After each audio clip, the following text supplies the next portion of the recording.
India ഉൾപ്പെടെയുള്ള രാഷ്ട്രങ്ങൾക്ക് Gulf രാഷ്ട്രങ്ങളിൽ വിലക്കേർപ്പെടുത്തിയിട്ട് മാസങ്ങൾ പിന്നിടുന്നു.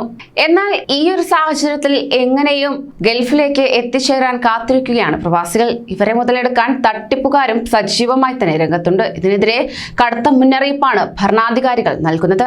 നമസ്കാരം, പ്രവാസി മലയാളിയിലേക്ക് സ്വാഗതം. പ്രവാസി വാർത്തകൾക്കായി ഈ ചാനൽ സബ്സ്ക്രൈബ് ചെയ്യൂ.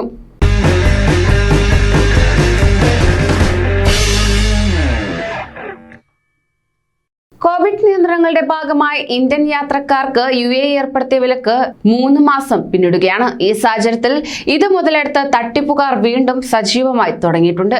ഇന്ത്യയിലെ UAE എംബസിയുടെ പേരിൽ വ്യാജ വെബ്സൈറ്റ് ഉണ്ടാക്കിയാണ് തട്ടിപ്പ് തുടരുന്നത്. ഏതെങ്കിലും രീതിയിൽ UAEയിൽ മടങ്ങിയെത്താനോ കുടുംബാംഗങ്ങളെ UAEയിലേക്ക് കൊണ്ടുവരാനോ ശ്രമം നടത്തിയവരാണ് തട്ടിപ്പിന് ഇരയായിരിക്കുന്നത്. ഇങ്ങനെ നിരവധി ഇന്ത്യക്കാർ ഇതിനോടകം തട്ടിപ്പിന് ഇരയായതായാണ് ലഭ്യമാകുന്ന വിവരം. UAE എംബസി അധികൃതരാണെന്ന വ്യാജേന പ്രത്യേക വിമാനയാത്ര അനുമതി പത്രം വാഗ്ദാനം ചെയ്ത് പണം തട്ടുകയാണ് ഇവരുടെ രീതി. ആരോഗ്യരംഗത്ത് പ്രവർത്തിക്കുന്നവർ ഉൾപ്പെടെയുള്ള പ്രത്യേക വിഭാഗങ്ങൾക്ക് UAE ഭരണകൂടം യാത്രയ്ക്ക് പ്രത്യേക അനുമതി നൽകുന്നുണ്ടെന്ന റിപ്പോർട്ടുകളുടെ അടിസ്ഥാനത്തിൽ ഇന്ത്യയിലെ UAE എംബസിയുമായി ബന്ധപ്പെടാൻ ശ്രമിച്ചവർ വ്യാജ വെബ്സൈറ്റ് വഴി തട്ടിപ്പുകാരുടെ കരങ്ങളിലെത്തുകയായിരുന്നു. മലയാളികൾ ഉൾപ്പെടെ നിരവധി പേർ ഇവരുടെ തട്ടിപ്പിന് ഇരയായതായാണ് റിപ്പോർട്ട്. UAE ഇന്ത്യൻ എംബസിയുടെ പേരിൽ www.uaeembassy.in/ എന്ന വെബ്സൈറ്റ് വഴിയാണ് തട്ടിപ്പ് നടത്തിയത്. ദിവസങ്ങൾക്ക് മുമ്പ് ഇതേക്കുറിച്ച് മാധ്യമങ്ങളിൽ റിപ്പോർട്ട് വന്നതിനെ തുടർന്ന് വെബ്സൈറ്റ് പ്രവർത്തനം നിർത്തിയിരുന്നുവെങ്കിലും ഏതാനും ദിവസം കഴിഞ്ഞ് തട്ടിപ്പുകാർ വീണ്ടും സജീവമാകുകയായിരുന്നു. കഴിഞ്ഞ ഏതാനും ദിവസങ്ങൾക്കിടയിൽ തട്ടിപ്പുകാരുടെ കെണിയിൽ വീണ പലർക്കും പണം നഷ്ടമാകുകയും ചെയ്തു. എംബസിയുടെ പേരിലുള്ള വ്യാജ വെബ്സൈറ്റിനെതിരെ ജാഗ്രത പാലിക്കണമെന്ന് ന്യൂഡൽഹി UAE എംബസി ഉദ്യോഗസ്ഥർ അറിയിച്ചു.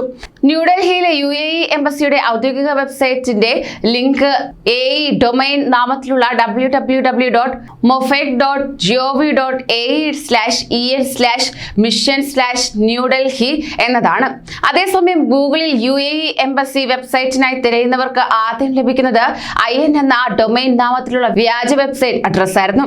വെബ്സൈറ്റിൽ നിർദ്ദേശിക്കുന്നത് പ്രകാരം ഇതിൽ നൽകിയിട്ടുള്ള ഇമെയിൽ ബന്ധപ്പെട്ടപ്പോൾ യാത്രാരേഖകളുടെ പകർപ്പയക്കാൻ ആവശ്യപ്പെടുകയും തുടർ നടപടികൾക്കായി ഒരു ഏജന്റിന്റെ വാട്സാപ്പ് നമ്പർ നൽകുകയുമായിരുന്നു.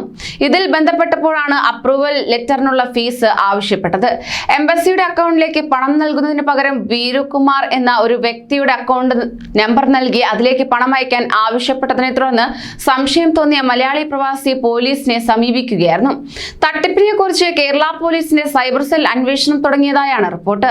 പരാതി തുടർന്ന് വ്യാജ വെബ്സൈറ്റ് ബ്ലോക്ക് ചെയ്തതായും അധികൃതർ അറിയിച്ചു. എന്നാൽ വെബ്സൈറ്റ് ബ്ലോക്ക് ചെയ്ത ശേഷവും ഇമെയിൽ വഴിയുള്ള സന്ദേശങ്ങൾക്ക് തട്ടിപ്പുകാർ മറുപടി അയക്കുന്നതായും അതുവഴി ആളുകളെ കെണിയിൽ വീഴ്ത്തുന്നത് തുടരുന്നതായും പോലീസ് വ്യക്തമാക്കി. ദുബായിൽ ഒരു ആരോഗ്യ പ്രവർത്തകന്റെ മകളെ UAEയിലേക്ക് കൊണ്ടുവരുന്നതിനായി 8000 രൂപയാണ് തട്ടിപ്പുകാർക്ക് നൽകിയത്. UAE ministry of interior and naturalisation and immigration department എന്ന ലെറ്റർ ഹെഡിലായിരുന്നു അപ്രൂവൽ ലെറ്റർ ലഭിച്ചത്. GDRF ഡയറക്ടറുടെ വ്യാജൊപ്പം കത്തിൽ ഉണ്ടായിരുന്നതായി അവർ പറഞ്ഞു. ഷാർജയിൽ ജോലി ചെയ്യുന്ന ഒരു എഞ്ചിനീയർ തന്റെ 4 പേർ അടങ്ങുന്ന കുടുംബത്തെ കൊണ്ടുവരാൻ നൽകിയത് 30,000 രൂപയാണ്. വാട്സാപ്പിൽ പണമടയ്ക്കാൻ ആവശ്യപ്പെട്ടപ്പോൾ അപകടം മണത്തിരുന്നുവെങ്കിലും കുടുംബക്കാരെ കൊണ്ടുവരാനുള്ള വ്യഗ്രതയിൽ കൂടുതൽ ആലോചിക്കാതെ പണം നൽകുകയായിരുന്നുവെന്ന് എഞ്ചിനീയർ പറഞ്ഞു. നിലവിൽ UAEയിലേക്ക് യാത്രാനുമതി നൽകാൻ ആർക്കും അനുവാദം നൽകിയിട്ടില്ലെന്ന് UAE അധികൃതർ അറിയിച്ചതായി ഖലീജ് ടൈംസ് റിപ്പോർട്ട് ചെയ്യുകയുണ്ടായി. കൂടുതൽ പ്രവാസി വാർത്തകൾക്കായി ഈ ചാനൽ സബ്സ്ക്രൈബ് ചെയ്യൂ.